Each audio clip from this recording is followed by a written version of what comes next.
Welcome to creative IAS.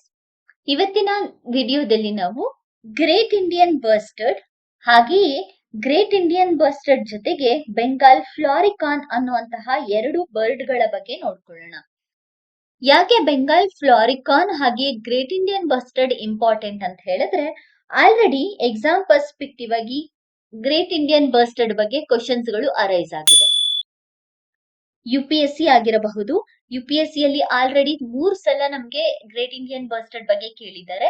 ಅದೇ ರೀತಿಯಲ್ಲಿ PSI exams ಅಲ್ಲಿ ಕೇಳುವಂತಹ ಚಾನ್ಸಸ್ ಇರುತ್ತೆ. ಹಾಗೆ KAS ಎಕ್ಸಾಮ್ ಅಲ್ಲೂ ಕೂಡ ಗ್ರೇಟ್ ಇಂಡಿಯನ್ ಬಸ್ಟರ್ಡ್ ಬಗ್ಗೆ ಕೇಳುವಂತಹ ಚಾನ್ಸಸ್ ಇರುತ್ತೆ. ಸೊ ಗ್ರೇಟ್ ಇಂಡಿಯನ್ ಬಸ್ಟರ್ಡ್ ಹೇಗೆ ಇಂಪಾರ್ಟೆಂಟ್, ಈಕ್ವಲಿ ಬೆಂಗಾಲ್ ಫ್ಲಾರಿಕಾನ್ ಅನ್ನೋದು ಕೂಡ ಇಂಪಾರ್ಟೆಂಟ್. ಯಾಕಂದ್ರೆ ಬೆಂಗಾಲ್ ಫ್ಲಾರಿಕನ್ ಕೂಡ ನಾವು ಕ್ರಿಟಿಕಲಿ ಎಂಡೇಂಜರ್ಡ್ ಸ್ಪೀಸೀಸ್ ಅಂತ ಹೇಳ್ಬಿಟ್ಟು ಲಿಸ್ಟ್ ಅನ್ನ ಮಾಡಿದೀವಿ. ಹಾಗಾಗಿ ಎಕ್ಸಾಮ್ ಪರ್ಸ್ಪೆಕ್ಟಿವ್ ಅಲ್ಲಿ ಗ್ರೇಟ್ ಇಂಡಿಯನ್ ಬಸ್ಟರ್ಡ್ಸ್ ಗಳನ್ನ ಆಲ್ರೆಡಿ ಕೇಳಿರೋದ್ರಿಂದ ನಮ್ಗೆ ಬೆಂಗಾಲ್ ಫ್ಲಾರಿಕಾನ್ ನ ಇನ್ನು ಕೂಡ ಕೇಳಿಲ್ಲ ಎಕ್ಸಾಮ್ ಅಲ್ಲಿ. ಸೊ ಬೆಂಗಾಲ್ ಫ್ಲಾರಿಕಾನ್ ನ ಈ ಬಾರಿಯ ಎಕ್ಸಾಮ್ ಅಲ್ಲಿ ಕೇಳುವಂತಹ ಚಾನ್ಸಸ್ ಇರುತ್ತೆ. ಮೊದಲಿಗೆ ಗ್ರೇಟ್ ಇಂಡಿಯನ್ ಬಸ್ಟರ್ಡ್ ಬಗ್ಗೆ ನೋಡ್ಕೊಳ್ಳೋಣ. ಗ್ರೇಟ್ ಇಂಡಿಯನ್ ಬಸ್ಟರ್ಡ್ ಯಾಕೆ ನ್ಯೂಸ್ ಅಲ್ಲಿ ಇದೆ ಅಂತ ಕೂಡ ನಾವು ನೋಡೋಣ. ಗ್ರೇಟ್ ಇಂಡಿಯನ್ ಬಸ್ಟರ್ಡ್ ಇವತ್ತು ಒಂದಿನ ನ್ಯೂಸ್ ಅಲ್ಲಿ ಇದೆ ಅಂತ ಹೇಳಕ್ಕಾಗಲ್ಲ. ಯಾಕಂತ ಹೇಳಿದ್ರೆ ಈ ಒಂದು ಬರ್ಡ್ ಬಂದ್ಬಿಟ್ಟು ಸುಪ್ರೀಂ ಕೋರ್ಟ್ ವರ್ಡಿಕ್ಟಿನ ಮೂಲಕ ನ್ಯೂಸ್ ಅಲ್ಲಿ ಇರುತ್ತೆ, ಅಥವಾ ನ್ಯಾಷನಲ್ ಗ್ರೀನ್ ಟ್ರಿಬ್ಯುನಲ್ ನ ಮೂಲಕ ನ್ಯೂಸ್ ಅಲ್ಲಿ ಇರುತ್ತೆ, ಅಥವಾ ಇದರ ಫರ್ಟಿಲಿಟಿ ರೇಟು ಡಿಕ್ರೀಸ್ ಆಗ್ತಿದೆ ಅನ್ನೋದ್ರಲ್ಲಿ ನ್ಯೂಸ್ ಅಲ್ಲಿ ಇರುತ್ತೆ. ಹಾಗೆಯೇ ಆರ್ಟಿಫಿಷಿಯಲ್ ಆಚಿಂಗ್ ಸೈಟ್ ಕ್ರಿಯೇಟ್ ಮಾಡಿರೋದ್ರ ಬಗ್ಗೆ ನ್ಯೂಸ್ ಅಲ್ಲಿ ಇರುತ್ತೆ, ಅಥವಾ ಹೊಸದಾದಂತಹ ಮರಿ ಬಂದಿರೋದ್ರ ಬಗ್ಗೆ ನ್ಯೂಸ್ ಅಲ್ಲಿ ಇರುತ್ತೆ. ಹೇಗಾದ್ರೂ ಒಂದು ಸಾರಿ ಗ್ರೇಟ್ ಇಂಡಿಯನ್ ಬಸ್ಟರ್ಡ್ಸ್ ನ್ಯೂಸ್ ಅಲ್ಲಿ ಇರೋದನ್ನ ನಾವು ನೋಡಬಹುದಾಗುತ್ತೆ. ಹಾಗಾಗಿ ಗ್ರೇಟ್ ಇಂಡಿಯನ್ ಬಸ್ಟರ್ಡ್ಸ್ ಎಕ್ಸಾಮ್ ಪರ್ಸ್ಪೆಕ್ಟಿವ್ ಆಗಿ ತುಂಬಾ ಅಂದ್ರೆ ತುಂಬಾ ಇಂಪಾರ್ಟೆಂಟ್. ಸೊ ಈ ವಿಡಿಯೋದಲ್ಲಿ ಕಂಪ್ಲೀಟ್ ಗ್ರೇಟ್ ಇಂಡಿಯನ್ ಬಸ್ಟರ್ಡ್ ಅಂದ್ರೆ ಏನು, ಅದರ ಫೀಚರ್ ಏನು, ಅದನ್ನ ಪ್ರೊಟೆಕ್ಟ್ ಮಾಡೋದಕ್ಕೋಸ್ಕರ ಗವರ್ಮೆಂಟ್ ಏನೆಲ್ಲ ಸ್ಟೆಪ್ಸ್ ಗಳನ್ನ ತಗೊಂಡಿದೆ, ಯಾಕೆ ಗ್ರೇಟ್ ಇಂಡಿಯನ್ ಬಸ್ಟರ್ಡ್ ನ ಪಾಪ್ಯುಲೇಷನ್ ಡಿಕ್ಲೈನ್ ಆಗ್ತಿದೆ, ಹಾಗೆ ಒಂದು MCQ ನ ಕೂಡ ಇದ್ರ ಮೇಲೆ ಪ್ರಾಕ್ಟೀಸ್ ಮಾಡ್ಕೊಳ್ಳೋಣ. Great Indian bustard. Great Indian bustard heavy flying bird. It is not the only, ನಿಮಗೆ ಎಕ್ಸಾಮ್ ಅಲ್ಲಿ great Indian bustard only the heavy flying bird in the world ಅಂತ ಕೇಳಿದ್ರೆ ಅದು ರಾಂಗ್ ಆಗುತ್ತೆ. It is one of the, ಅಂದ್ರೆ ಎಷ್ಟು heavy flying birds ಇದೆಲ್ಲ ಅದರಲ್ಲಿ ಗ್ರೇಟ್ ಇಂಡಿಯನ್ ಬಸ್ಟರ್ಡ್ ಕೂಡ ಒಂದು ಜಾತಿಯ ಪಕ್ಷಿಯಾಗಿದೆ. ಅಂಡ್ ಇದನ್ನ ಭಾರತಕ್ಕೆ ಎಂಡಮಿಕ್ ಸ್ಪೀಸೀಸ್ ಅಂತ ಹೇಳಿ ಕರಿಬಹುದು. ಯಾಕೆ ಭಾರತಕ್ಕೆ ಎಂಡಮಿಕ್ ಸ್ಪೀಸೀಸ್ ಅಂತ ಹೇಳಿದ್ರೆ, ಎಂಡಮಿಕ್ ಅಂದ್ರೆ ಏನು, ಇದು ಒಂದು ಸ್ಥಳದಲ್ಲಿ ಮಾತ್ರ ಸಿಗತ್ತೆ, ಬೇರೆ ಯಾವ ಸ್ಥಳದಲ್ಲೂ ಕೂಡ ಸಿಗೋದಿಲ್ಲ. ಆ ರೀತಿಯಾದಂತಹ ಪಕ್ಷಿಗಳಲ್ಲಿ ಅಥವಾ ಆ ರೀತಿಯಾದಂತಹ ಸ್ಪೀಸೀಸ್ ಅಲ್ಲಿ ಗ್ರೇಟ್ ಇಂಡಿಯನ್ ಬಸ್ಟರ್ಡ್ ಭಾರತದಲ್ಲಿ ಸಿಗುವಂತಹ ಸ್ಪೀಸೀಸ್, ಅಂದ್ರೆ ಭಾರತದ ಸಬ್ ಕಾಂಟಿನೆಂಟ್ ಅಲ್ಲಿ ನೇಟಿವ್ ಸ್ಪೀಸೀಸ್ ಆಗಿ ಕಾಣಸಿಗುತ್ತೆ. ಇದನ್ನ ಮೂಲವಾಸಿ ಅಂತ ಕೂಡ ಕರಿತೇವೆ, ಹಾಗೆಯೇ ಸ್ಥಳೀಯ ಪ್ರಾಣಿ ಅಂತ ಕೂಡ ಕರಿತೇವೆ. ಸೊ ಗ್ರೇಟ್ ಇಂಡಿಯನ್ ಬಸ್ಟರ್ಡ್ಸ್ ಅಲ್ಲಿ ಒಟ್ಟು ನಾವು 4 ರೀತಿಯಾದಂತಹ ಸ್ಪೀಸೀಸ್ ಗಳನ್ನ ನೋಡಬಹುದು. ಭಾರತದಲ್ಲಿ ಒಟ್ಟು 4 ಸ್ಪೀಸೀಸ್ ಗಳನ್ನ ನಾವು ಭಾರತದಲ್ಲಿ ಕಾಣಬಹುದು.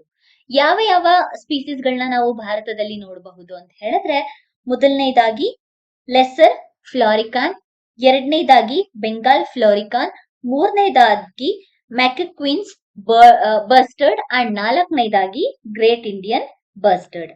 ಈ ರೀತಿಯಾದಂತಹ 4 ಜಾತಿಯ ಬಸ್ಟರ್ಡ್ಸ್ ಗಳನ್ನ, ಅಂದ್ರೆ ಬಸ್ಟರ್ಡ್ಸ್ ಅನ್ನೋದು main category.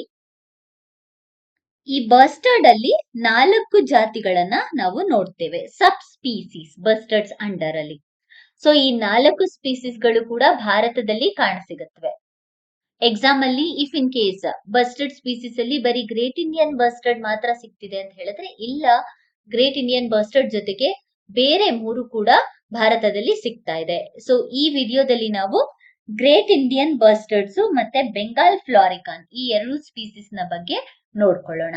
And endemic species ನ ಜೊತೆಗೆ ಇದನ್ನ ಫ್ಲಾಗ್ಶಿಪ್ ಸ್ಪೀಸೀಸ್ ಅಂತ ಕೂಡ ಕರೀಲಾಗುತ್ತೆ. ಯಾಕೆ ಫ್ಲಾಗ್ಶಿಪ್ ಸ್ಪೀಸೀಸ್ ಅಂತ ಹೇಳಿದ್ರೆ, ಈ ಒಂದು ಗ್ರೇಟ್ ಇಂಡಿಯನ್ ಬಸ್ಟರ್ಡ್ ನ ನಾವು ಪ್ರೊಟೆಕ್ಟ್ ಮಾಡೋದ್ರ ಮೂಲಕ, ಇದನ್ನ ನಾವು ಪ್ರೊಟೆಕ್ಟ್ ಮಾಡಿದ್ರೆ ಗ್ರಾಸ್ಲ್ಯಾಂಡ್ ಎಕೋಸಿಸ್ಟಮ್ ನ ಪ್ರೊಟೆಕ್ಟ್ ಮಾಡಬಹುದು. ಹಾಗಾಗಿ ಇದನ್ನ ಫ್ಲಾಗ್ಶಿಪ್ ಸ್ಪೀಸೀಸ್ ಅಂತ ಹೇಳಿ ಕರಿತೇವೆ.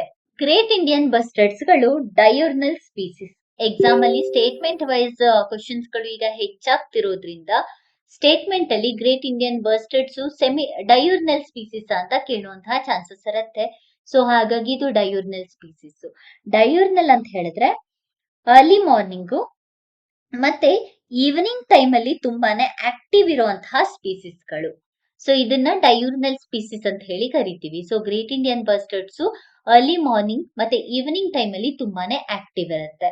ಹಾಗೆಯೇ ಗ್ರೇಟ್ ಇಂಡಿಯನ್ ಬರ್ಸ್ಟರ್ಡ್ಸ್ ನ ಓಮ್ನಿವೋರ್ಸ್ ಅಂತ ಹೇಳಿ ಕರಿತೀವಿ. ಅಂದ್ರೆ ಇದು ಪ್ರಾಣಿ ಮತ್ತೆ ಸಸ್ಯ ಮತ್ತೆ ಪ್ರಾಣಿ ಎರಡನ್ನು ಕೂಡ ತಿನ್ನುವಂತಹ ಬರ್ಡ್ ಆಗಿದೆ ಅಥವಾ ಪಕ್ಷಿ ಆಗಿದೆ.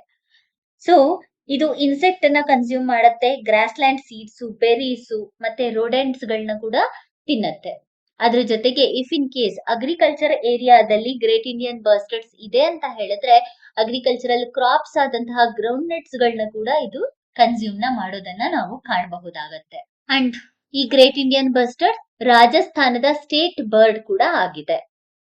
ಸೊ ಗ್ರೇಟ್ ಇಂಡಿಯನ್ ಬರ್ಸ್ಟರ್ಡ್ಸ್ ಎಲ್ಲೆಲ್ಲ ಸಿಗ್ತಾ ಇದೆ, ಯಾವ ಭಾರತದಲ್ಲಿ ಯಾವ ರಾಜ್ಯಗಳಲ್ಲಿ ಸಿಗುತ್ತೆ ಅಂತ ಹೇಳಿದ್ರೆ ಗ್ರೇಟ್ ಇಂಡಿಯನ್ ಬರ್ಸ್ಟರ್ಡ್ ನ ಡಿಸ್ಟ್ರಿಬ್ಯೂಷನ್ ನಾವು ಗುಜರಾತ್ ಅಲ್ಲಿ ನೋಡಬಹುದಾಗತ್ತೆ, ಮಹಾರಾಷ್ಟ್ರದಲ್ಲಿ ನೋಡಬಹುದಾಗತ್ತೆ, ಕರ್ನಾಟಕ ಮತ್ತೆ ಆಂಧ್ರ ಪ್ರದೇಶಲ್ಲಿ ಗ್ರೇಟ್ ಇಂಡಿಯನ್ ಬರ್ಸ್ಟರ್ಡ್ ಪಾಪ್ಯುಲೇಷನ್ ನೋಡಬಹುದು. ಆಲ್ರೆಡಿ ಎಕ್ಸಾಮ್ ಅಲ್ಲಿ ಇದರ ಬಗ್ಗೆ ಕೇಳಿದ್ದಾರೆ. ಸೊ ಗ್ರೇಟ್ ಇಂಡಿಯನ್ ಬರ್ಸ್ಟರ್ಡ್ಸ್ ಒಟ್ಟು 5 ರಾಜ್ಯಗಳಲ್ಲಿ ಸಿಗುತ್ತೆ. ಮಹಾರಾಷ್ಟ್ರ, ಕರ್ನಾಟಕ, ಆಂಧ್ರ ಪ್ರದೇಶ್, ಗುಜರಾತ್ ಮತ್ತೆ ರಾಜಸ್ಥಾನ್. ಒಟ್ಟು 5 ರಾಜ್ಯಗಳಲ್ಲಿ ಗ್ರೇಟ್ ಇಂಡಿಯನ್ ಬರ್ಸ್ಟರ್ಡ್ಸ್ ಗಳನ್ನ ನಾವು ಕಾಣಬಹುದಾಗುತ್ತೆ. ಅದೇ ತರ ನ್ಯಾಷನಲ್ ಪಾರ್ಕ್ ಗೆ ಹೋದ್ರೆ ಯಾವ ನ್ಯಾಷನಲ್ ಪಾರ್ಕ್ ಅಲ್ಲಿ ಪರ್ಟಿಕ್ಯುಲರ್ ಆಗಿ ಗ್ರೇಟ್ ಇಂಡಿಯನ್ ಬರ್ಸ್ಟರ್ಡ್ಸ್ ಗಳನ್ನ ನೋಡಬಹುದು ಅಂದ್ರೆ ಥಾರ್ ಡೆಸರ್ಟ್ ನ್ಯಾಷನಲ್ ಪಾರ್ಕ್, ರಾಜಸ್ಥಾನಲ್ಲಿರುವಂತಹ ಥಾರ್ ಡೆಸರ್ಟ್ ನ್ಯಾಷನಲ್ ಪಾರ್ಕ್ ಅಲ್ಲಿ ನೋಡಬಹುದು. ಅದನ್ನ ಡೆಸರ್ಟ್ ನ್ಯಾಷನಲ್ ಪಾರ್ಕ್ ಅಂತ ಕೂಡ ಕರಿತೇವೆ. ಹಾಗೆ ಗುಜರಾತ್ ಅಲ್ಲೂ ಕೂಡ ಗ್ರೇಟ್ ಇಂಡಿಯನ್ ಬರ್ಸ್ಟರ್ಡ್ಸ್ ಗಳನ್ನ ಪ್ರೊಟೆಕ್ಷನ್ ಸೈಟ್ಸ್ ಗಳನ್ನ ಕ್ರಿಯೇಟ್ ಮಾಡಿರೋದನ್ನ ನಾವು ನೋಡಬಹುದಾಗತ್ತೆ. ಅಂಡ್ ಸ್ಯಾಂಕ್ಚುರೀಸ್ ಅಲ್ಲಿ ಅಂದ್ರೆ ವೈಲ್ಡ್ ಲೈಫ್ ಸ್ಯಾಂಕ್ಚುರೀಸ್ ಇದೆಯಲ್ಲ, ವೈಲ್ಡ್ ಲೈಫ್ ಸ್ಯಾಂಕ್ಚುರೀಸ್ ಅಲ್ಲಿ ಜೈಸಲ್ಮರ್ ಮತ್ತೆ ಬರ್ಮಾರ್ ರೀಜನ್ ಅಲ್ಲಿ ಇದರ ನ್ಯಾಚುರಲ್ ಹ್ಯಾಬಿಟಾಟ್ ಅನ್ನ ಕ್ರಿಯೇಟ್ ಮಾಡಿಬಿಟ್ಟು ಸ್ಯಾಂಕ್ಚುರೀಸ್ ಗಳಲ್ಲಿ ಈ ಗ್ರೇಟ್ ಇಂಡಿಯನ್ ಬರ್ಸ್ಟರ್ಡ್ಸ್ ಗಳನ್ನ ಪ್ರೊಟೆಕ್ಟ್ ಮಾಡಲಾಗ್ತಿದೆ. ನಂತರ ಗ್ರೇಟ್ ಇಂಡಿಯನ್ ಬರ್ಸ್ಟರ್ಡ್ಸ್ ಗಳನ್ನ ಐಯುಸಿಎನ್ ಲಿಸ್ಟ್ ಅಲ್ಲಿ ಇಟ್ಟು ಪ್ರೊಟೆಕ್ಟ್ ಮಾಡಲಾಗ್ತಿದೆ. ಐಯುಸಿಎನ್ ಅಂತ ಹೇಳಿದ್ರೆ international union for conservation of nature.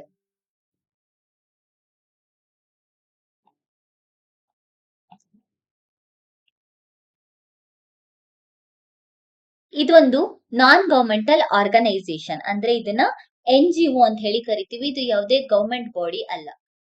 ಇದು ರೆಡ್ ಡಾಟಾ ಬುಕ್ ಅಥವಾ ರೆಡ್ ಲಿಸ್ಟ್ ಇಂಡೆಕ್ಸ್ ಅನ್ನ ರಿಲೀಸ್ ಮಾಡುತ್ತೆ. ಅದು ರಿಲೀಸ್ ಮಾಡುವಂತಹ ರೆಡ್ ಡಾಟಾ ಬುಕ್ ಮತ್ತೆ ರೆಡ್ ಲಿಸ್ಟ್ ಇಂಡೆಕ್ಸ್ ಅಲ್ಲಿ ಗ್ರೇಟ್ ಇಂಡಿಯನ್ ಬರ್ಸ್ಟರ್ಡ್ಸ್ ಗಳನ್ನ ಕ್ರಿಟಿಕಲಿ ಎಂಡೇಂಜರ್ಡ್ ಅಂತ ಹೇಳಿ ಲಿಸ್ಟ್ ಮಾಡಲಾಗಿದೆ. ಸೊ ಕ್ರಿಟಿಕಲಿ ಎಂಡೇಂಜರ್ಡ್ ಅಂತ ಹೇಳಿದ್ರೆ almost 90% of the natural species ಗಳನ್ನ ಅಂದ್ರೆ 90% ಆಫ್ ದ ಮೆಚೂರ್ಡ್ ಸ್ಪೀಸೀಸ್ ಗಳನ್ನ ಆಲ್ರೆಡಿ ಕಳ್ಕೊಂಡಿದೀವಿ. ಅಂಡ್ ರಿಸ್ಕ್ ಬಂದ್ಬಿಟ್ಟು ಕ್ರಿಟಿಕಲ್ ಆಗಿ ಇರುತ್ತೆ. ಅಂದ್ರೆ ಕಂಪ್ಲೀಟ್ಲಿ ಎಕ್ಸ್ಟ್ರೀಮ್ಲಿ ಹೈ ರಿಸ್ಕ್ ಅನ್ನ ಫೇಸ್ ಮಾಡ್ತಾ ಇರುವಂತಹ ಸ್ಪೀಸೀಸ್ ಗ್ರೇಟ್ ಇಂಡಿಯನ್ ಬರ್ಸ್ಟರ್ಡ್ ಅಂತ ಹೇಳಿ ಗೊತ್ತಾಗುತ್ತೆ. ಯಾವುದೇ ಬರೀ ಗ್ರೇಟ್ ಇಂಡಿಯನ್ ಬರ್ಸ್ಟರ್ಡ್ಸ್ ಅಷ್ಟೇ ಅಲ್ಲ, ಅಪಾರ್ಟ್ ಫ್ರಮ್ ದಿಸ್ ಬರ್ಡ್ ಬೇರೆ ಯಾವುದೇ ಸ್ಪೀಸೀಸ್ ಇದ್ರೂ ಕೂಡ if in case critically endangered ಅಲ್ಲಿ ಲಿಸ್ಟ್ ಮಾಡಿದ್ದಾರೆ ಅಂತ ಹೇಳಿದ್ರೆ ಆ ಬರ್ಡ್ ಗೆ ತುಂಬಾನೇ ಪ್ರಾಬ್ಲಮ್ ಕ್ರಿಯೇಟ್ ಆಗ್ತಿದೆ, ಎಕ್ಸ್ಟ್ರೀಮ್ಲಿ ಹೈ ರಿಸ್ಕ್ ಅನ್ನ ಫೇಸ್ ಮಾಡ್ತಿದೆ ಅಂತ ಹೇಳ್ಬಿಟ್ಟು ಅರ್ಥ.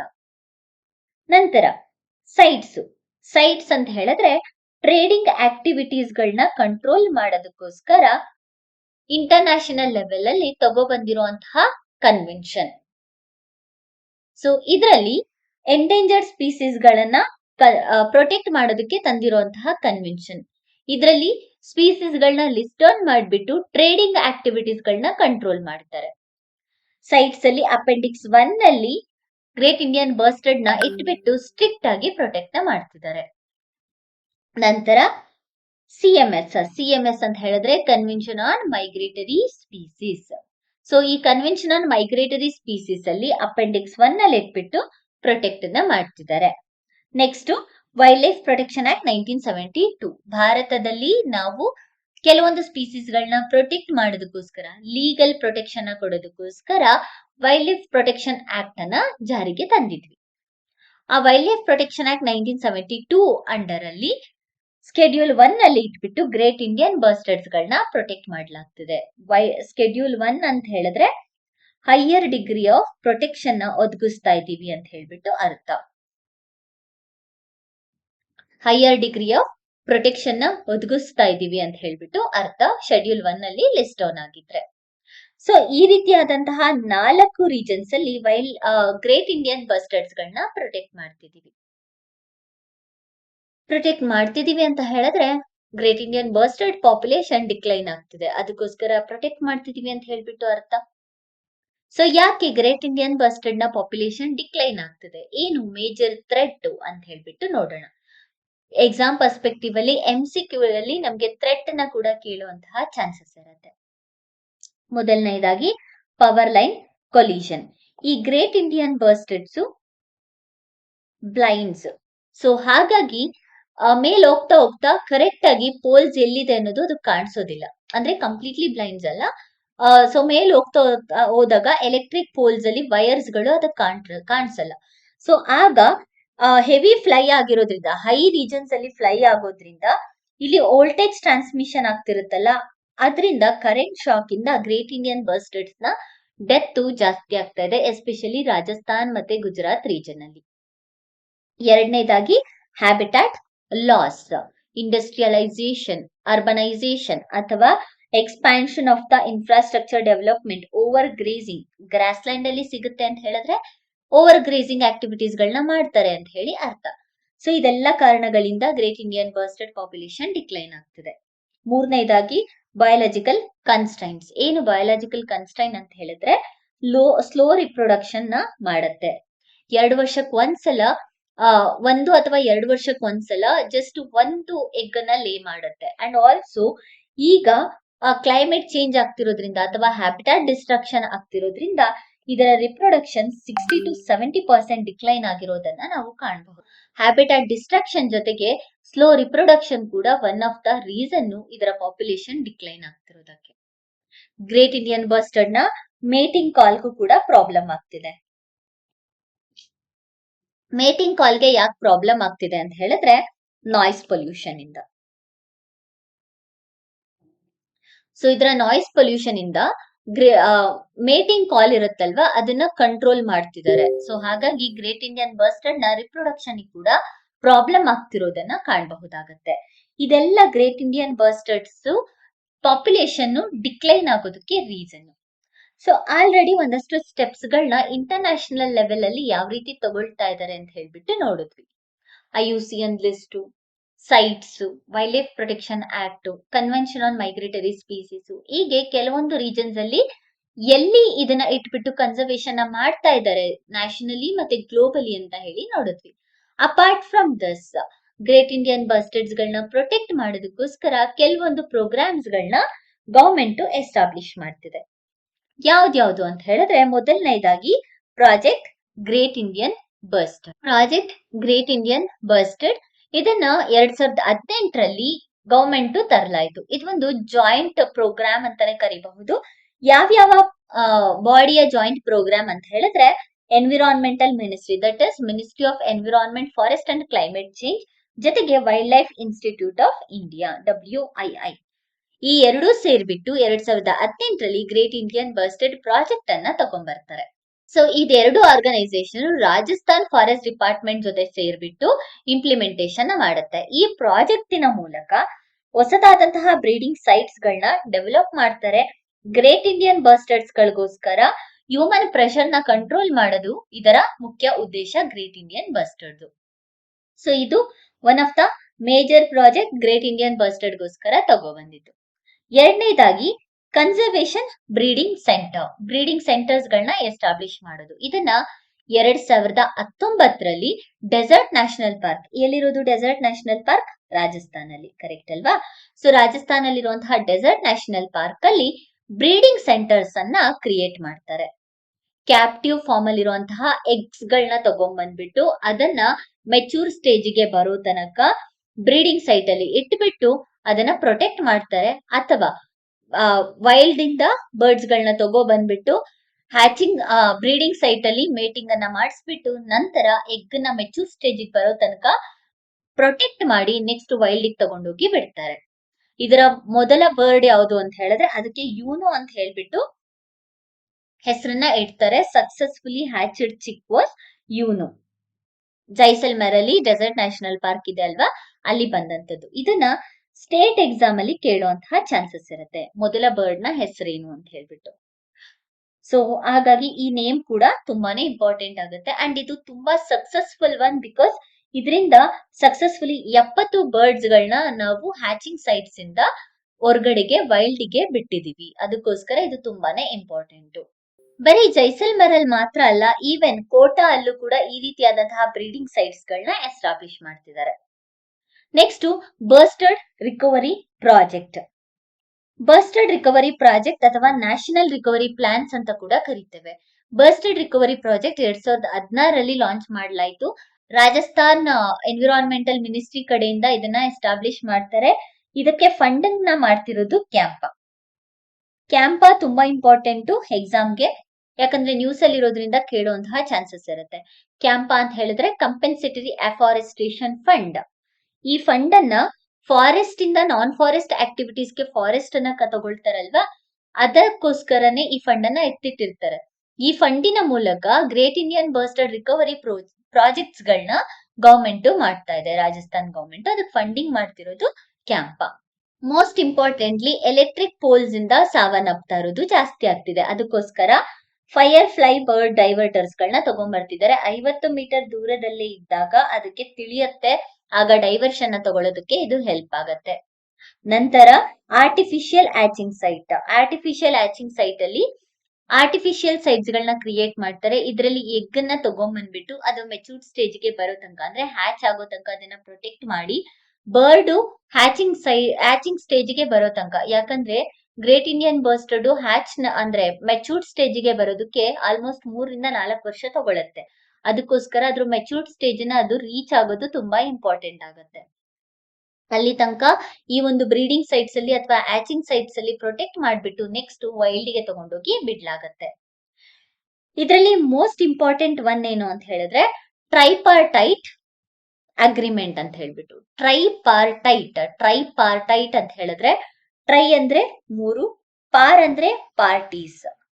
3 ಪಾರ್ಟೀಸ್ಗಳು ಸೇರ್ಬಿಟ್ಟು ತಗೊಬಂದಿರುವಂತಹ ಅಗ್ರಿಮೆಂಟ್. ಇದನ್ನ 2018ರಲ್ಲಿ ತರಲಾಗುತ್ತೆ.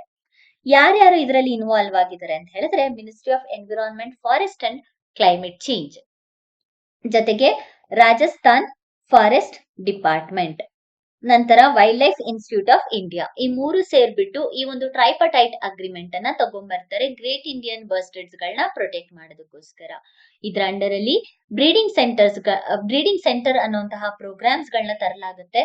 ರಾಮದೇವರ ಹಾಗೂ ಸೋರ್ಸಾನಲ್ಲಿ ನೇಮ್ಸ್ ನೆನಪಿರ್ಲಿ, ರಾಮದೇವರ ಹಾಗೂ ಸೋರ್ಸಾನ್ ಈ 2 ಜಾಗದಲ್ಲೂ ಕೂಡ ಲಾಂಗ್ ಟರ್ಮ್ ಬ್ರೀಡಿಂಗ್ ಸೆಂಟರ್ಸ್ ಗಳನ್ನ ಓಪನ್ ಮಾಡಲಾಗತ್ತೆ ಟ್ರೈಪಾರ್ಟೈಟ್ ಅಗ್ರಿಮೆಂಟ್ ನ ಅಂಡರ್ ಅಲ್ಲಿ. ಸೊ ಕನ್ಸರ್ವೇಷನ್ ಬ್ರೀಡಿಂಗ್ ಸೈಟ್ಸ್ ಗಳನ್ನ, ಆರ್ಟಿಫಿಷಿಯಲ್ ಹ್ಯಾಚಿಂಗ್ ಸೈಟ್ಸ್ ಗಳನ್ನ ಕ್ರಿಯೇಟ್ ಮಾಡಿರೋದ್ರಿಂದ ಈಗ ಗ್ರೇಟ್ ಇಂಡಿಯನ್ ಬರ್ಸ್ಟರ್ಡ್ಸ್ ಪಾಪ್ಯುಲೇಷನ್ ಇನ್ಕ್ರೀಸ್ ಆಗ್ತಿರೋದನ್ನ ನಾವು ಕಾಣಬಹುದಾಗತ್ತೆ. ಇದು ಗ್ರೇಟ್ ಇಂಡಿಯನ್ ಬರ್ಸ್ಟರ್ಡ್ಸ್. ಇದ್ರ ಬಗ್ಗೆ ಡೀಟೈಲ್ ಇಷ್ಟು ಕೂಡ ತುಂಬಾ ಇಂಪಾರ್ಟೆಂಟ್. ಎಕ್ಸಾಮ್ ಅಲ್ಲಿ ಇದೆಲ್ಲದನ್ನು ಕೂಡ ಎಕ್ಸಾಮ್ ಅಲ್ಲಿ ನಿಮ್ಗೆ ಸ್ಟೇಟ್ಮೆಂಟ್ ವೈಸ್ ಆಗಿರಬಹುದು ಅಥವಾ ಡೈರೆಕ್ಟ್ ಕ್ವಶನ್ ಆಗಿ ಕೇಳುವಂತಹ ಚಾನ್ಸಸ್ ಇರುತ್ತೆ. Especially distribution, conservation and conservation steps, ಇದು 3 ಕೂಡ ಕೇಳ್ತಾರೆ. ಇದ್ರ ಮೇಲೆ ಒಂದು ಪ್ರಾಕ್ಟೀಸ್ ಕ್ವಶನ್ ಪ್ರಾಕ್ಟೀಸ್ ಮಾಡ್ಕೊಳ್ಳೋಣ. With reference to India's desert national park. ಎಲ್ಲಿರೋದು India's desert national park? Rajasthan. Which of the following statements are correct? Because ನಮ್ಗೆ ಗ್ರೇಟ್ ಇಂಡಿಯನ್ ಬರ್ಸ್ಟರ್ಡ್ಸ್ ಗಳನ್ನ ಓದುವಾಗ ಯಾವ್ಯಾವ ನ್ಯಾಷನಲ್ ಪಾರ್ಕ್ ಬರುತ್ತೆ ಅದರಿಂದ ಕೂಡ ಕ್ವಶನ್ ಅರೈಸ್ ಆಗುವಂತಹ ಚಾನ್ಸಸ್ ಇರುತ್ತೆ. ಯಾವ್ಯಾವ ಪ್ಲೇಸ್ ಇರುತ್ತೆ. ಫಾರ್ ಎಕ್ಸಾಂಪಲ್ ಇಲ್ಲಿ ರಾಮದೇವರ ಮತ್ತೆ ಸೋರ್ಸಾನ್ ಅಂತ ನೋಡಿದ್ವಿ, ಹಾಗೆ ಹಿಂದೆ ಜೈಸಲ್ಮೇರ್ ನೋಡಿದ್ವಿ, ಕೋಟಾ ನೋಡಿದ್ವಿ. ಇದೆಲ್ಲ ಪ್ಲೇಸ್ ಎಲ್ಲಿ ಸಿಗುತ್ತೆ ಅಥವಾ ಎಲ್ಲಿ ಕಾಣ ಸಿಗುತ್ತೆ ಅಂತ ಕೂಡ ಎಕ್ಸಾಮ್ ಅಲ್ಲಿ ಕೇಳ್ತಾರೆ. ಹಾಗಾಗಿ ಕ್ವಶನ್ಸ್ ಹೇಗೆ ಅರೈಸ್ ಆಗುತ್ತೆ ಅನ್ನೋದನ್ನು ಕೂಡ ಅನಾಲಿಸಿಸ್ ನ ಮಾಡೋಣ. It is spread over 2 districts. ಇದು ಪ್ರೀವಿಯಸ್ ಇಯರ್ ಪೇಪರ್ ಅಲ್ಲಿ ಆಲ್ರೆಡಿ ಕೇಳಿರುವಂತಹ question. Next, there is no human habitat inside the park. ಮೂರನೇದು, it is one of the natural habitat of great Indian bustard. So ಇಲ್ಲಿ ಮೊದಲನೆಗೆ third option ನ ನೋಡ್ಕೊಳ್ಳಿ. ಇಲ್ಲಿ it is one of the natural habitat ಅಂತಿದೆ, not the only one ಅಂತ ಇಲ್ಲ. So ಹಾಗಾಗಿ third option correct. So third option ನ ನಾವು ಕರೆಕ್ಟ್ ಅಂತ ನೋಡಿದ್ರೆ, ಥರ್ಡ್ ಆಪ್ಷನ್ ಎಲ್ಲೆಲ್ಲಿದೆ ಅದನ್ನ ಮಾರ್ಕ್ ನ ಬಿಟ್ಬಿಟ್ಟು ಇನ್ ಮಿಕ್ಕಿದ್ದನ್ನ ಎಲಿಮಿನೇಟ್ ಮಾಡ್ಕೊಳ್ಳೋಣ.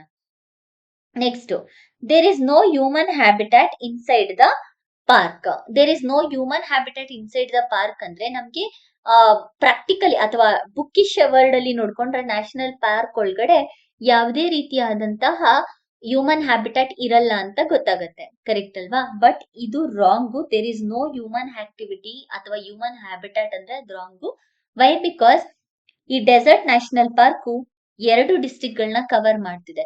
2 ಡಿಸ್ಟ್ರಿಕ್ಟ್ ಅಲ್ಲೂ ಕೂಡ ಹ್ಯೂಮನ್ ಹ್ಯಾಬಿಟಾಟ್ ಇದೆ ಇಲ್ವೇ ಇಲ್ಲ ಅಂತ ಹೇಳಿದ್ರೆ ಅದು ರಾಂಗ್ ಸ್ಟೇಟ್ಮೆಂಟ್ ಆಗುತ್ತೆ.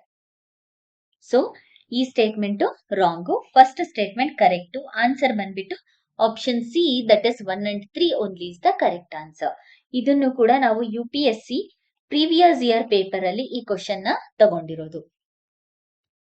ನೆಕ್ಸ್ಟ್ ಇನ್ನೊಂದು ಪ್ರಾಕ್ಟೀಸ್ ಕ್ವಶನ್ ನೋಡ್ಕೊಳ್ಳೋಣ. Great Indian bustard related. Great Indian bustard. Consider the following regarding the Great Indian bustard.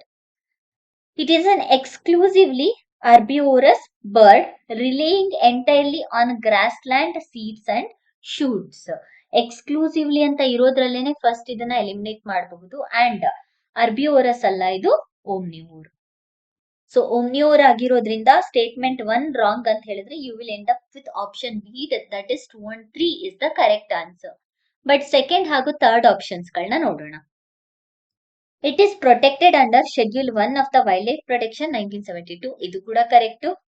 Fire fly bird diverters are technological intervention specifically deployed to prevent great Indian bustard collision with high voltage power line.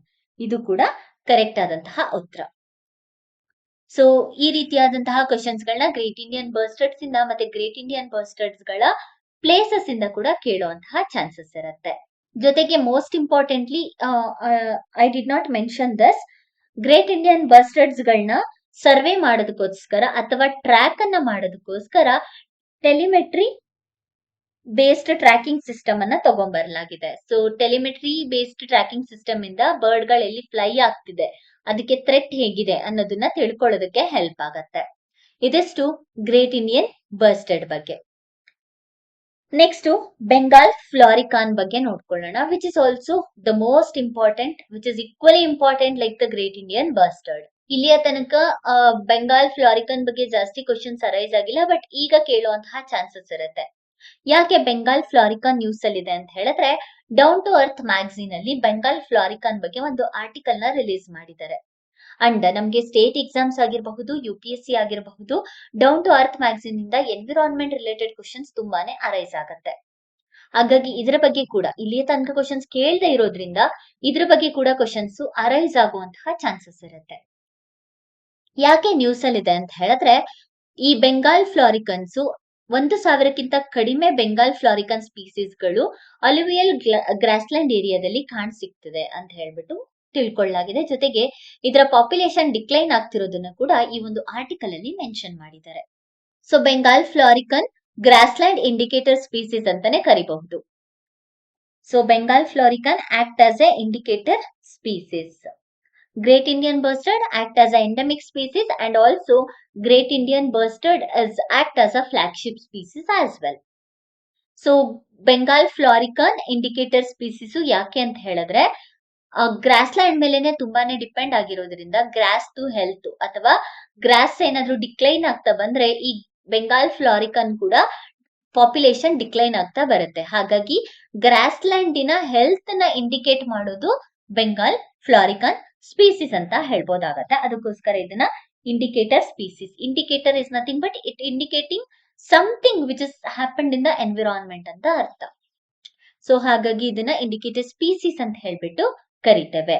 Bengal ಫ್ಲಾರಿಕನ್ಸ್ usually ನಾವು ಭಾರತದಲ್ಲಿ ಗ್ಯಾಂಗೆಟಿಕ್ ಮತ್ತೆ Brahmaputra planes regions ಅಲ್ಲಿ ಕಾಣಸಿಗಬಹುದಾಗತ್ತೆ. And ಕೆಲವೊಂದು region ಅಲ್ಲಿ extent ಇಂದ wild ಕೂಡ ಆಗಿದೆ. ಗಂಗಾ ಮತ್ತೆ ಬ್ರಹ್ಮಪುತ್ರ ಪ್ಲೇನ್ಸ್ ಅಲ್ಲಿ ಹೆಚ್ಚಿಗೆ ಈ ಒಂದು ಸ್ಪೀಸೀಸ್ ಗಳನ್ನ ನೋಡ್ತೀವಿ. ನೆಕ್ಸ್ಟ್ ಇದರ ಡಯಟರಿ ಹ್ಯಾಬಿಟಾಟ್ ಅನ್ನ ನೋಡಿದ್ರೆ, ಇದನ್ನ ಓಮ್ನಿವೋರ್ ಡಯಟ್ ಅಂತ ಹೇಳ್ಬಿಟ್ಟು, ಅಂದ್ರೆ ಗ್ರೇಟ್ ಇಂಡಿಯನ್ ಬಸ್ಟರ್ಡ್ ತರಾನೇ ಇದು ಕೂಡ omnivorous. Insects, fruits, berries, seeds, flowers ಗಳನ್ನ ತಿನ್ನುತ್ತೆ. ಅದ್ರ ಜೊತೆಗೆ ಚಿಕ್ಕ ಚಿಕ್ಕ ಸ್ನೇಕ್ಸ್ ಗಳು ಮತ್ತೆ ಲಿಸರ್ಡ್ಸ್ ಗಳನ್ನ ಕನ್ಸ್ಯೂಮ್ ಕೂಡ ಮಾಡುತ್ತೆ. ಹಾಗಾಗಿ ಇದನ್ನ ಓಮ್ನಿವೋರ್ ಸ್ಪೀಸಿಸ್ ಅಂತ ಹೇಳಿ ಕರಿತೇವೆ. ಎಲ್ಲೆಲ್ಲಿ ಈ ಸ್ಪೀಸಿಸ್ ಗಳು ಕಾಣ್ ಸಿಗುತ್ತೆ ಅಂತ ಹೇಳಿದ್ರೆ alluvial grassland, Ganga Brahmaputra plains ಅಂತ ಆಲ್ರೆಡಿ ಮೆನ್ಷನ್ ಮಾಡಿದೆ. Apart from that state wise ನ ನಾವು ನೋಡ್ಕೊಳ್ತಾ ಹೋದ್ರೆ ಭಾರತದಲ್ಲಿ ಉತ್ತರ ಪ್ರದೇಶ್, ಅಸ್ಸಾಂ ಮತ್ತೆ ಅರುಣಾಚಲ್ ಪ್ರದೇಶ್ ಈ 3 ರೀಜನ್ ಅಲ್ಲಿ ಸಿಗುತ್ತೆ ಸ್ಟೇಟ್ ವೈಸ್ ಹೋದ್ರೆ. ಅದೇ ನಾವು ಕಂಟ್ರಿ ವೈಸ್ ಹೋದ್ರೆ ನೇಪಾಲ್, ಬಾಂಗ್ಲಾದೇಶ್ ಹಾಗೂ ಇಂಡಿಯಾ ಈ 3 ದೇಶಗಳಲ್ಲಿ ಗ್ರೇಟ್ ಇಂಡಿಯನ್ ಬಸ್ಟರ್ಡ್ ಸಿಗೋದನ್ನ ನೋಡಬಹುದಾಗತ್ತೆ. ಸೊ ಇದನ್ನು ಕೂಡ ಎಕ್ಸಾಮ್ ಅಲ್ಲಿ ಕೇಳ್ತಾರೆ. ಹಾಗೆ ಯಾವ್ಯಾವ ರೀಜನ್ ವೈಸ್ ನೋಡ್ಕೊಳ್ತಾ ಹೋದ್ರೆ ಅಸ್ಸಾಂ ಅಲ್ಲಿ Manas, Kaziranga, Orang national park, Dibru Saikhowa national park ಈ ರೀಜನ್ಸ್ ಅಲ್ಲಿ ಸಿಗುತ್ತೆ. ಹಾಗೆ ಉತ್ತರ ಪ್ರದೇಶಲ್ಲಿರುವಂತಹ ದೋದ್ವಾ ನ್ಯಾಷನಲ್ ಪಾರ್ಕ್ ಅಲ್ಲೂ ಕೂಡ ಕಾಣ ಸಿಗ್ಬಹುದು Bengal ಫ್ಲೋರಿಕಾನ್.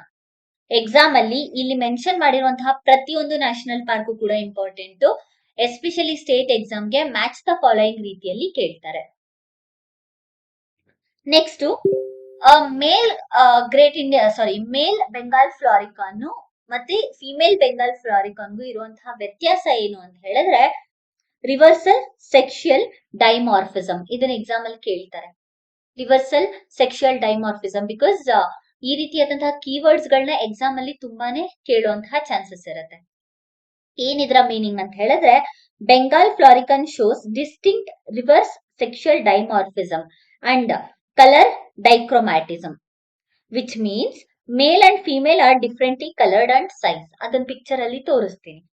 The male bird show striking black plumage with a distinctive crest, elongated display feathers in flight, bright white wing patches become highly visible. So ಎರಡಕ್ಕೂ ಕೂಡ ಕಲರ್ ಅಲ್ಲಿ ಡಿಫ್ರೆಂಟ್ ಇದೆ, ಫೀಚರ್ ಅಲ್ಲಿ ಎಕ್ಸ್ಟರ್ನಲ್ ಫೀಚರ್ ಅಲ್ಲೂ ಕೂಡ ಡಿಫ್ರೆಂಟ್ ಇದೆ. ಮಾರ್ಫಿಸಮ್ ಅಂತ ಹೇಳಿದ್ರೆ ಎಕ್ಸ್ಟರ್ನಲ್ ಫೀಚರ್, ಡೈ ಅಂದ್ರೆ ಎರಡು ರೀತಿಯಾದಂತಹ ಎಕ್ಸ್ಟರ್ನಲ್ ಫೀಚರ್ ಅಂತ ಹೇಳಿ ಅರ್ಥ. ನೆಕ್ಸ್ಟ್ ಲೆಕ್ಕಿಂಗ್ ಬಿಹೇವಿಯರ್, ಇದನ್ನು ಕೂಡ ಎಕ್ಸಾಮ್ ಅಲ್ಲಿ ಕೇಳ್ತಾರೆ. ಲೆಕ್ಕಿಂಗ್ ಬಿಹೇವಿಯರ್ ಅಂತ ಹೇಳಿದ್ರೆ ಮೇಲ್ ಬೆಂಗಾಲ್ ಫ್ಲಾರಿಕಾನ್ಸ್ ವಿಂಗ್ಸ್ ಗಳನ್ನ ಮೂವ್ಮೆಂಟ್ ಅನ್ನ ಮಾಡುತ್ತೆ. ಅದ್ರ ಜೊತೆಗೆ ವಿಂಗ್ ಮೂವ್ಮೆಂಟ್ ಇನ ಜೊತೆಗೆ ಈವನ್ ವೋಕಲೈಸೇಷನ್ಸ್ ಇಂದ ಕೂಡ ಫಿಮೇಲ್ ಅನ್ನ ಅಟ್ರಾಕ್ಟ್ ಮಾಡುತ್ತೆ. ಬರೀ ಅಟ್ರಾಕ್ಷನ್ ಗೋಸ್ಕರ ಅಲ್ಲ, ಈವನ್ ಟೆರಿಟರಿಯನ್ನ ಎಸ್ಟಾಬ್ಲಿಷ್ ಮಾಡೋದಕ್ಕೋಸ್ಕರ ಈ ಒಂದು ಲೆಕ್ಕಿಂಗ್ ಮೂವ್ಮೆಂಟ್ ಅನ್ನ ಮಾಡುತ್ತೆ. ಇದಕ್ಕೆ ಈ ಒಂದು ಮೂವ್ಮೆಂಟ್ ಏನಿದೆಲ್ಲ ಅಟ್ರಾಕ್ಟಿಂಗ್ ಮೂವ್ಮೆಂಟ್ ಮತ್ತೆ ಟೆರಿಟೋರಿಯಲ್ ಡಿಫಿನೇಷನ್ ಮೂವ್ಮೆಂಟ್ ಇದೆಯಲ್ಲ, ಇದನ್ನ ನಾವು ಲೆಕ್ಕಿಂಗ್ ಮೂವ್ಮೆಂಟ್ ಅಂತ ಹೇಳ್ಬಿಟ್ಟು ಕರಿತೇವೆ. ನೆಕ್ಸ್ಟ್ ಇದು ಮೇಲ್ ಬೆಂಗಾಲ್ ಫ್ಲಾರಿಕಾನ್ ಅಂಡ್ ಇದು female Bengal florican. Bengal florican ನ IUCN ಲಿಸ್ಟ್ ಅಲ್ಲಿ ಕ್ರಿಟಿಕಲಿ ಎಂಡೇಂಜರ್ಡ್ ಅಲ್ಲಿ ಇಟ್ಟಿದೀವಿ. ಸೊ ಯಾಕೆ ಇದನ್ನ ಕ್ರಿಟಿಕಲಿ ಎಂಡೇಂಜರ್ಡ್ ಅಲ್ಲಿ ಇಟ್ಟು ಪ್ರೊಟೆಕ್ಟ್ ಮಾಡ್ತಿದ್ದಾರೆ, ಹಾಗೆ wild life protection act under ಅಲ್ಲಿ ಸ್ಕೆಡ್ಯೂಲ್ 1 ಅಲ್ಲಿ ಇಟ್ಟು ಪ್ರೊಟೆಕ್ಟ್ ನ ಮಾಡ್ತಿದ್ದಾರೆ. ಯಾಕೆ ಅಂತ ಹೇಳಿದ್ರೆ ಇದಕ್ಕೆ ಹ್ಯಾಬಿಟಾಟ್ ಡಿಸ್ಟ್ರಕ್ಷನ್ ಆಗ್ತಿದೆ, ಗ್ರಾಸ್ ಲ್ಯಾಂಡ್ ಎಕೋಸಿಸ್ಟಮ್ ಡಿಕ್ಲೈನ್ ಆಗ್ತಿರೋದನ್ನ ನೋಡಬಹುದಾಗುತ್ತೆ. ಪಾಪ್ಯುಲೇಷನ್ ಡಿಕ್ಲೈನ್ ಆಗ್ತಿರೋದಕ್ಕೆ ರೀಸನ್ ಏನು ಅಂತ ಹೇಳಿದ್ರೆ ಅಲುವಿಯಲ್ ಗ್ರಾಸ್ ಲ್ಯಾಂಡ್ ಫ್ರಾಗ್ಮೆಂಟ್ ಆಗ್ತಿರೋದೇ ಮೇನ್ ರೀಸನ್ ಅಂತಾನೆ ಕರಿಬಹುದಾಗುತ್ತೆ. ಅಂಡ್ ಟ್ರೈಬಲ್ ರೀಜನ್ಸ್ ಅಲ್ಲಿ ಇರೋದ್ರಿಂದ ಅಥವಾ ನಾರ್ತ್ ಈಸ್ಟರ್ನ್ ರೀಜನ್ ಅಲ್ಲಿ ಇರೋದ್ರಿಂದ ಅಗ್ರಿಕಲ್ಚರಲ್ ಏರಿಯಾ ಎಕ್ಸ್ಪಾನ್ಷನ್ ಈ ಒಂದು ಪಾಪ್ಯುಲೇಷನ್ ಡಿಕ್ಲೈನ್ ಆಗೋದಕ್ಕೆ ಮೇಜರ್ ರೀಸನ್ ಅಂತಾನೆ ಹೇಳ್ಬೋದಾಗತ್ತೆ. ಸೊ ಇಲ್ಲಿ ಕೆಲವೊಂದು ಲಿಸ್ಟ್ ಥ್ರೆಡ್ಸ್ ಗಳನ್ನ ಲಿಸ್ಟ್ ಮಾಡಲಾಗಿದೆ. ಮೊದಲನೇದು ಬಂದ್ಬಿಟ್ಟು land conversation expansion on agriculture alluvial plains. ಎರಡನೇದು ಬಂದ್ಬಿಟ್ಟು unregulated annual grassland burning and severe overgrazing by domestic livestock. Grassland ಅಂದ್ರೆ ಗ್ರೇಸಿಂಗ್ ಜಾಸ್ತಿ ಆಗುತ್ತೆ and grassland attracts more forest fire. So ಇದು ಕೂಡ one of the reason. Next infrastructure ಜಾಸ್ತಿ ಆಗ್ತಾ ಇರೋದು ಕೂಡ, ಡೆವಲಪ್ಮೆಂಟಲ್ ಆಕ್ಟಿವಿಟೀಸ್ ಜಾಸ್ತಿ ಆಗ್ತಾ ಇರೋದ್ರು ಕೂಡ ಬೆಂಗಾಲ್ ಫ್ಲಾರಿಕಾನ್ ಪಾಪ್ಯುಲೇಷನ್ ನ ಡಿಕ್ಲೈನ್ ಮಾಡ್ತಿದೆ. ಎಕಾಲಜಿಕಲ್ ಶಿಫ್ಟ್, ಎನ್ಕ್ರೋಚ್ಮೆಂಟ್ ಆಗ್ತಿರಬಹುದು, ರಿವರ್ ಕೋರ್ಸ್ ಡೈವರ್ಟ್ ಆಗ್ತಿರೋದಾಗಿರಬಹುದು, ಅಥವಾ ಇನ್ವೇಸಿವ್ ಪ್ಲಾಂಟ್ ಅಥವಾ ಇನ್ವೇಸಿವ್ ಸ್ಪೀಸೀಸ್ ಗಳ ಇಂಟ್ರೊಡಕ್ಷನ್, ಇದೆಲ್ಲದೂ ಕೂಡ ಬೆಂಗಾಲ್ ಫ್ಲಾರಿಕಾನ್ ನ ಪಾಪ್ಯುಲೇಷನ್ ನ ಡಿಕ್ಲೈನ್ ಮಾಡ್ತಿದೆ. ಸೊ ಬೆಂಗಾಲ್ ಫ್ಲಾರಿಕಾನ್ ಬಗ್ಗೆ ಇದಿಷ್ಟು same as a great Indian bustard.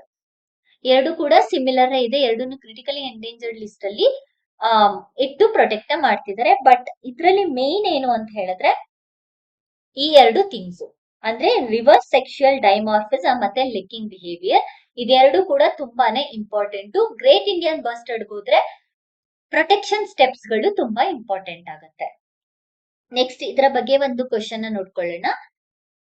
Bengal florican consider the following statement. First one, it is critically endangered bustard species that is endemic only to Indian subcontinent.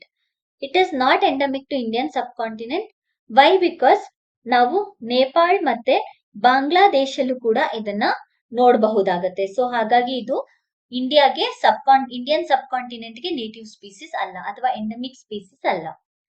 First option ನ eliminate ಮಾಡಿದ್ರೆ option B correct. But second ಮತ್ತೆ third statement ನ ಕೂಡ ನೋಡ್ಕೊಳ್ಳೋಣ. It exhibits unique courtship behavior known as licking. ಇದು ಕೂಡ ಸರಿ. Its key stronghold include seasonally inundated grassland of Kaziranga Manas National Park. ಇದು ಕೂಡ ಕರೆಕ್ಟ್. ನೆಕ್ಸ್ಟ್ ಕ್ವಶನ್ ನೋಡ್ಕೊಳ್ಳೋಣ. ಇದು ನಾ ಹೇಳ್ದೆ ಅಲ್ವಾ, ಲೈಕ್ ಅಲ್ಲಿರುವಂತಹ ರೀಜನ್ ವೈಸ್ ಕೂಡ ಕ್ವಶನ್ ನ ಕೇಳ್ತಾರೆ ಅಂತ ಹೇಳ್ಬಿಟ್ಟು, ನ್ಯಾಷನಲ್ ಪಾರ್ಕ್ ಮತ್ತೆ ಅದ್ರೊಳಗಡೆ ಫ್ಲೋ ಆಗ್ತಿರುವಂತಹ ರಿವರ್ಸ್ ಬಗ್ಗೆ ಕೇಳಿರುವಂತಹ ಕ್ವಶನ್ ಇದು. Corbett National Park, which is also called as a Jim Corbett National Park, which is also called as a Ramganga National Park. Ramganga national park ಅಂತ ಯಾಕೆ ಕರಿತೀವಿ ಅಂತ ಹೇಳಿದ್ರೆ ಇದ್ರೊಳಗಡೆ ರಾಮಗಂಗಾ ರಿವರ್ ಫ್ಲೋ ಆಗ್ತಿದೆ, ಅದಕ್ಕೋಸ್ಕರ ರಾಮಗಂಗಾ ನ್ಯಾಷನಲ್ ಪಾರ್ಕ್ ಅಂತ ಹೇಳಿ ಕರಿತೇವೆ. ಸೊ ಈ statement wrong. Next, Kaziranga national park. Kaziranga national park ಅಲ್ಲಿ ನಮ್ಗೆ ಮಾನಸ್ ರಿವರ್ ಫ್ಲೋ ಆಗಲ್ಲ. ಕಾಜಿರಂಗ ನ್ಯಾಷನಲ್ ಪಾರ್ಕ್ ಅಲ್ಲಿ ಯೂಶಲಿ ಬ್ರಹ್ಮಪುತ್ರ, ದಿಪು, ಹಾಗೆಯೇ ಮೋರಾ ದಿಫ್ಲಾ, ಮೋರಾ ದಿನ್ಸಿರಿ ಈ ರೀತಿಯಾದಂತಹ ರಿವರ್ಸ್ ಗಳು ಇಲ್ಲಿ ಫ್ಲೋ ಆಗೋದನ್ನ ನೋಡಬಹುದಾಗತ್ತೆ ಕಾಜಿರಂಗ ನ್ಯಾಷನಲ್ ಪಾರ್ಕ್ ನ ಒಳಗಡೆ. ನಂತರ ಸೈಲೆಂಟ್ ವ್ಯಾಲಿ ನ್ಯಾಷನಲ್ ಪಾರ್ಕ್ ಕೇರಳದಲ್ಲಿ ಇರೋದು. ಇಲ್ಲಿ ಕಾವೇರಿ ರಿವರ್ ಫ್ಲೋ ಆಗ್ತಾ ಇಲ್ಲ, ಕುಂತಿಪೂಜಾ ರಿವರ್ ಫ್ಲೋ ಆಗ್ತಾ ಇದೆ. So none of the above, ಯಾವ ಸ್ಟೇಟ್ಮೆಂಟ್ ಕೂಡ ಕರೆಕ್ಟ್ ಇಲ್ಲ. ಸೊ ಈ ರೀತಿಯಾದಂತಹ ಕ್ವಶನ್ಸ್ ಕೂಡ ಎಕ್ಸಾಮ್ ಅಲ್ಲಿ ಅರೈಸ್ ಆಗತ್ತೆ. ಸೊ ಇದಿಷ್ಟು ಬೆಂಗಾಲ್ ಫ್ಲಾರಿಕಾನ್ ಮತ್ತೆ great Indian bustard related. Exam ಅಲ್ಲಿ ತುಂಬಾನೇ ಹೈ ಯೀಲ್ಡಿಂಗ್ ಏರಿಯಾ ಟಾಪಿಕ್ ಇದು, ಕೇಳುವಂತಹ ಚಾನ್ಸಸ್ ತುಂಬಾನೇ ಇರುತ್ತೆ. Why? Because UPSC environment under ಅಲ್ಲಿ national park, wildlife sanctuary, river systems and also species related state exams ಅಲ್ಲೂ ಕೂಡ ಯಥೇಚ್ಛವಾಗಿ ಕೇಳ್ತಾರೆ. ಅದಕ್ಕೋಸ್ಕರ ಇದೇ ರೀತಿಯಾದಂತಹ ಹೈ ಯೀಲ್ಡಿಂಗ್ ಏರಿಯಾ ನ್ಯೂಸ್ಗೋಸ್ಕರ ನಮ್ಮ ಚಾನೆಲ್ ನ ಶೇರ್ ಮಾಡಿ ಮತ್ತೆ ಸಬ್ಸ್ಕ್ರೈಬ್ ಮಾಡಿ. Thank you for watching.